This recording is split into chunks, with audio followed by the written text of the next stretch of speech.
I'm Stephanie. And I'm Senta. And today we are going to react to BTS Baepsae Dance Practice. Yes. Now, I have seen this before, but Senta has never seen it. As you guys may recall, I've seen our other videos. I am a new ARMY, but she is a brand new ARMY.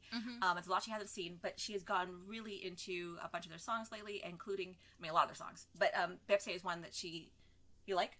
Well, I like to dance it out to it. Exactly, let's dance it out to it. She's never seen this. And I think she'll really enjoy it a lot, actually. It's just a fun routine. Yeah. Right. Oh, just a quick note. We know there's no closed caption on this, but we went ahead and looked up the lyrics right before. Right before. So we have an idea of what they were singing about. Also, like and subscribe. Like and subscribe. I always forget to say that. Okay, here we go.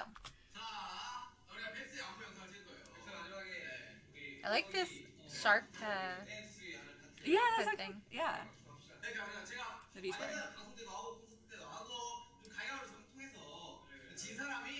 What are they saying? They love rock, paper, scissors, man. But you have 7 people. It's a great way to solve a debate about things without someone getting really upset. Like Arim's come dressed as a nerd who's painting his apartment. Okay, whatever they're deciding, Sugar has definitely lost. We're definitely gonna have to go. I like how V is dancing around him, like, haha. We're definitely gonna have to go find someone who does the subtitles for this.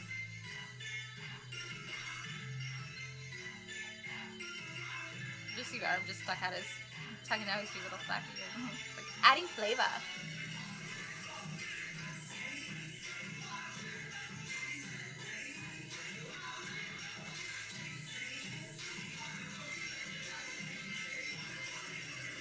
Well, that's everybody's favorite move. Yep.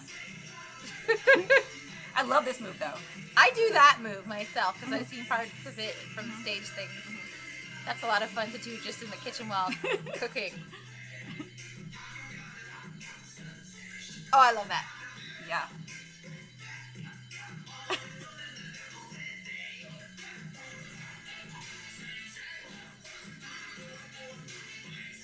I love fake shooting guns at people, too. I think probably because their name is Bulletproof Boy Scout. Oh, I guess that makes sense.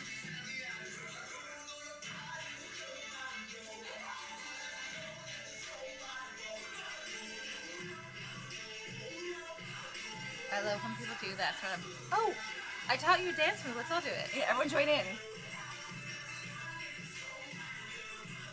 Jungkook's proving that a simple white button-down shirt really is the solution if you have a fashion crisis. It just will look good.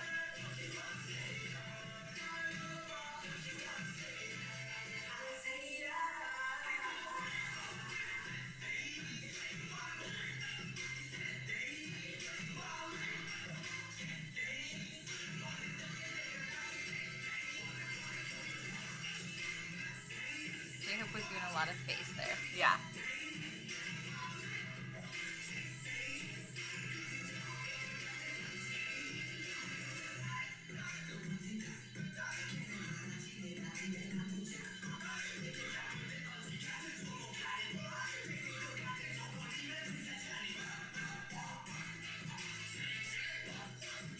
I love that move too. Yes. I feel like I was just doing that in a dance class today, and all the men were just hitting that super hard. Nice. Which move? Where they sort of jump and body roll.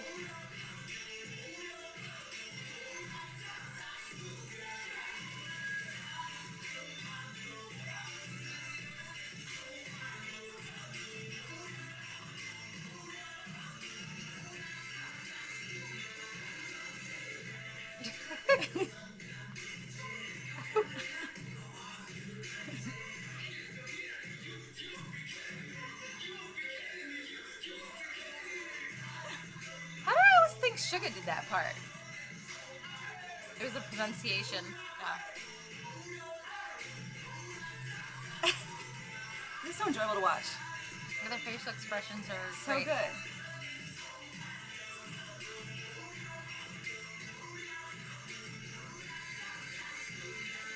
Good. What is this bird flapping business? We're going to watch the explainer for this right after this, so that will be explained to you. When they do that leg lift move over, I just think of the amount of core strength that is taking to be slow. I know. They're very strong.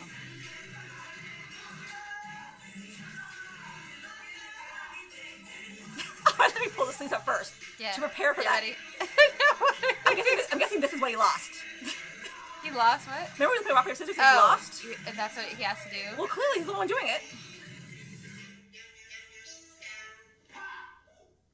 Like, our last minute was like, oop, I'm too far over. Let me adjust that. Oop, let me stop that. Okay, so let's not talk too much about this because we're going to watch the explainer for Baepsae next, and that your questions will probably be answered in that. Okay. All right. Should we just cut it. Okay. Okay, so now we're watching Baepsae explained by Korean, and we're going to understand now all of the lyrics. Okay.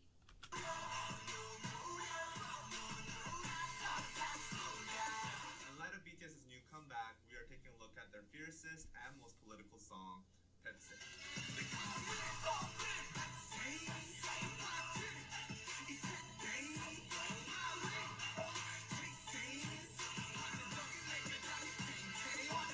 Thanks to the You need strokes. to know this Korean idiom. 뱁새가 황새를 따라가면 다리가 찢어진다. It means when you try to do something that's out of your reach, out of your capabilities, then you will likely fail. Crow tits or 뱁새 have short legs. They're adorable but birds. Storks have very long legs. So obviously a crow tit trying to catch up to a stork will likely fail. Here the storks are referring to people in power, the big companies, conglomerates, and older generations. And in this video, I will focus on the last meaning of older generations because the previous two meanings have been covered a lot by other explanations. Here, BTS is using crow tits as a metaphor for the younger generation or the millennials of South Korea. They are trying very, very hard to catch up with their parents' generation, the baby boomers or the storks. Millennials. They also use another metaphor of teachers. Not just millennials. Also every generation under the baby boomers trying to catch up. With the golden spoon. They say this because during the ages of the baby boomers in South Korea, they were experiencing huge economic growth and it was extremely easy to get jobs, get housing, and stuff like that. But the economy in South Korea is now at its maturing stages, and the side effects of ultra-fast economic growth have boomeranged to haunt the current generation. Currently, the millennials are facing extremely high pricing of houses, as well as high disparity between the rich and the poor, and also extreme all-time high youth unemployment. No, we're not having that here. Okay. Yeah. But we were having back They have then. it in England though, right? Yeah, and a lot of part of Europe.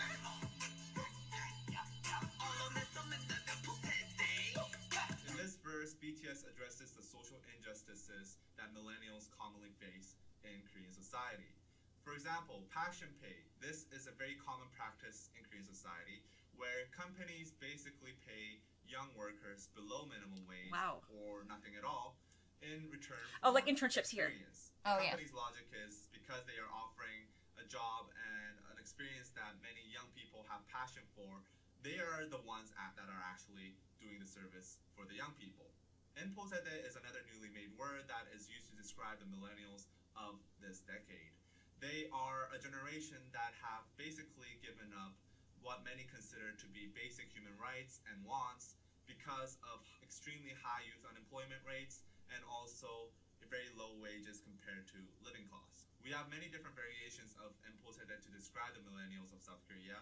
It originally started from Samposede, which is used to describe the millennials that have given up dating, marrying, and giving birth due to economic instability. I can see that. Then it evolved to Oposede, which added giving up employment and buying your own house. And then it evolved into Chilposede, which added human relationships and hope. Wow. Whoa! I don't think I'm at that point, but ain't nobody buying a house in California. Yeah, seriously.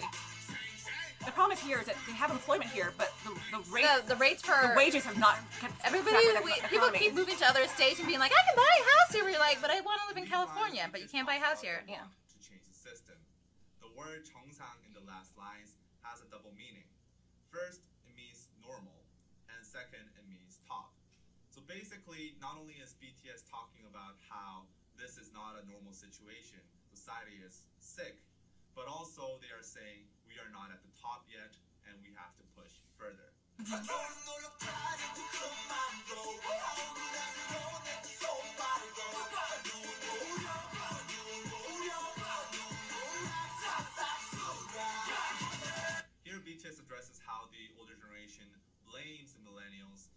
their struggles, saying that it is due to a lack of effort. The word 노력 is pronounced 노력 by BTS, and this is a very commonly used internet slang among millennials to sarcastically describe how the older generation blames them for the lack of effort. Baby boomers often neglect the fact how society is completely different now compared to when they were growing up. Yeah. And also the economic situation is completely different. They also neglect the fact that a lot of the economic problems that these millennials face today were in fact caused by baby boomers. For example, housing prices that are extremely high, so that millennials have basically given up buying their houses. These were driven up by baby boomers buying multiple houses in speculation for investment purposes. Yet many baby boomers simply neglect the fact and tell the millennials that they should try harder, work harder, so that you can perhaps buy a house 20 years later.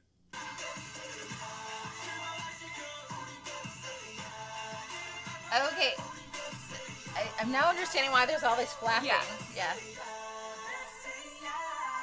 On the surface level, these lines just simply seem like a cry for help, a call for a helping hand. However, the word Baepsae in the very last line is a very clever play on words. Basically, this word would sound like a curse word to the Korean ear. It sounds very, very similar to shipseya or keseya, which are both very serious curse words in South Korea. So but important for us to learn, because you should always learn foreign and not only are they language asking curse the words protests to unite, but they are also calling the older generations. Okay.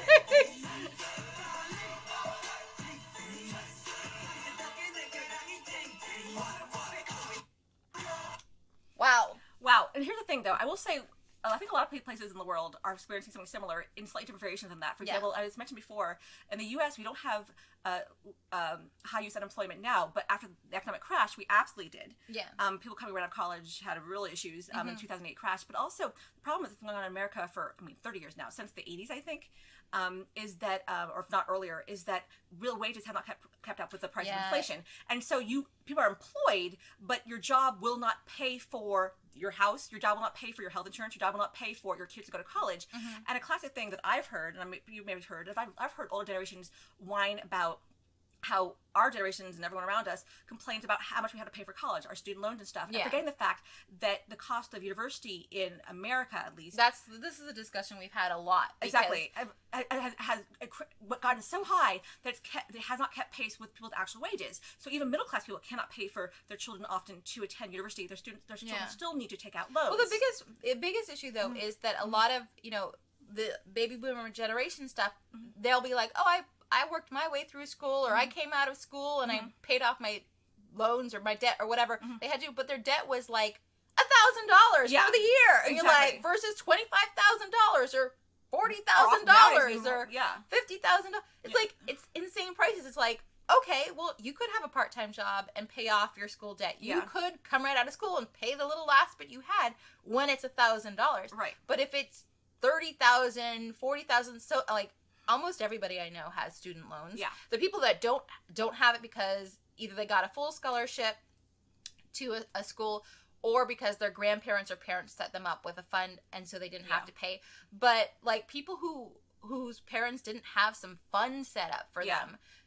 Everybody has student loans, really high student loans, like $40,000, $50,000. And that really affects your ability then to move on to the next stage of your life. How are you going to have that wedding? How are you going to buy that house? Because that deposit for your house is going to go to pay off that student loan. And you know what the annoying thing about that is, too, the whole thing is people always say, well, then you should go to college for something that you can get a good job in when you graduate. And you're like, well, number one, everybody can't go to college to be, I don't know, like a doctor or a lawyer, whatever. Like, and nowadays, a lot of them say that well. Well, that's the thing is, lawyers, they're saying those jobs are going to be taken by being able to do things with, like, LegalZoom and stuff, like, where you go online and you figure it out and do your own paperwork, where in the past you couldn't do that. So even, like, a lot of lawyers are, like, stuck with debt because people don't actually need to hire lawyers to do every little thing that they used to need to. They don't. But even then, you can't have everybody go to school to do one thing to, like, everybody can't go to school to become some Wall Street banker. Like, that's a stupid way to run your society, and it's a stupid thing to tell people. Now, sometimes people are saying, well, now maybe trade schools. Okay, well, number one, a lot of parents frown on things like trade school. They want their kids to go to college, and that makes sense. It's a whole experience, and it's an education. Yeah. But at the same time, it's like you can't say, well, you have to pick this for what you do for the rest of your life because to educate yourself in the field that you're interested in is just going to saddle you with student debt. What I find when people say that is you feel saying to them, okay, well then what about who's going to teach your children then? Exactly. Like literally, you need so many teachers in America. We have so many children. And you need psychologists. And you need artists. Yes, but let's talk about just teachers. Yeah, they don't get paid very much. They don't get paid off half their student loans. There are some programs where certain areas the government will pay part of your student loans if you teach in terrible areas. Yeah, it's like basically do like service for a year. Exactly. But the fact that we even require that is insane. That even thing. And so what you're saying is, so who will be teaching your children if you keep asking people to go to school, become, I don't know, computer programmers? Who will be teaching your kids exactly? Yeah. So they pay off their student loans. It's the whole system is rotten.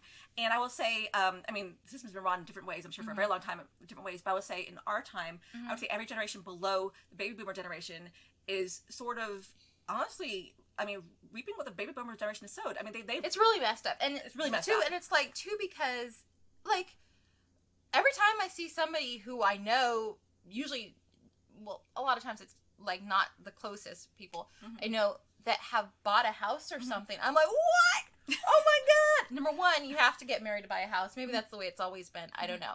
But at the same time, house prices too in California are absolutely ridiculous. They're insane. And up in the East Bay, like the Berkeley, Oakland area, San Francisco area, it's just out of control. That's where I was living for a period of time, and a lot of friends.